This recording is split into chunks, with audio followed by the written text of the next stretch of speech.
Assalamualaikum warahmatullahi wabarakatuh. Perkenalkan, nama saya Bella Sukmawati dari Prodi Ekonomi Syariah semester 4. Di sini saya akan menjawab pertanyaan yang telah diberikan.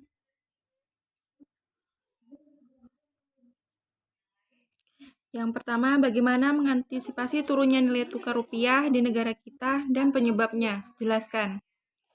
Cara mengantisipasi turunnya nilai tukar uang di negara kita adalah: yang pertama, membeli produk dalam negeri serta menahan diri terhadap impor. Hal yang paling mudah dilakukan untuk membantu pemerintahan adalah dengan menghindari membeli produk impor agar rupiah semakin kuat. Yang kedua, tidak menimbun dolar dan menukarnya dengan rupiah. Selanjutnya, Sobat Sikapi harus lebih berani memegang rupiah. Kalian harus yakin dan terus menggunakan mata uang ini dan tidak ikut menukarkan ke dolar, yang mana akan memperburuk nilai rupiah. Yang ketiga, berwisata dan menikmati wisata dalam negeri. Hal lain yang bisa membantu pemerintah adalah dengan menahan terlebih dahulu keinginan untuk jalan-jalan ke luar negeri, serta mendorong pengembangan sektor pariwisata dalam negeri yang diharapkan dapat mempercepat penerimaan devisa. Yang keempat, tidak memanfaatkan kondisi lemahnya rupiah.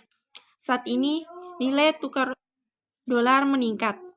Banyak dari masyarakat Indonesia yang menukarkan rupiah mereka dengan harapan mereka dapat memperoleh keuntungan di masa mendatang. Hal ini semakin menekan nilai tukar rupiah. Maka dari itu, kita semua perlu memupuk rasa nasionalisme yang kuat agar tidak ikut tergoda mengambil keuntungan dari penurunan nilai rupiah tersebut. Selanjutnya, jelaskan inflasi dan deflasi dan apa perbedaannya.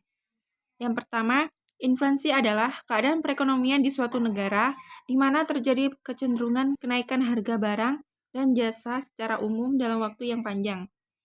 Yang kedua, deflasi adalah disinflasi atau penurunan tingkat inflasi dalam jangka waktu tertentu. Selanjutnya, perbedaan inflasi dan deflasi. Inflasi itu terjadi akibat kenaikan harga yang meluas atau mengakibatkan kenaikan harga juga pada barang lainnya. Dan sedangkan deflasi terjadi akibat turunnya permintaan. Ketika jumlah barang di pasaran melimpah, sedangkan permintaan tidak ada, maka akan membuat harga menjadi turun. Selanjutnya, kebijakan fiskal dan kebijakan moneter.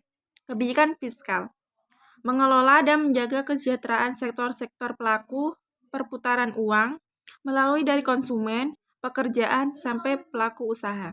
Contohnya, pembebasan pajak berupa pengurangan atau peniadaan dalam kurun waktu tertentu bagi masyarakat yang mau melaporkan ke seluruh kekayaannya. Sedangkan kebijakan moneter bertujuan menjaga jumlah uang beredar di masyarakat. Contohnya adalah pengendalian inflasi.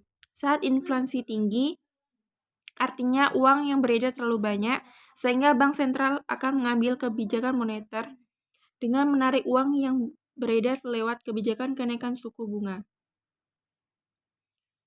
Selanjutnya, perbedaan kebijakan fiskal dan kebijakan moneter.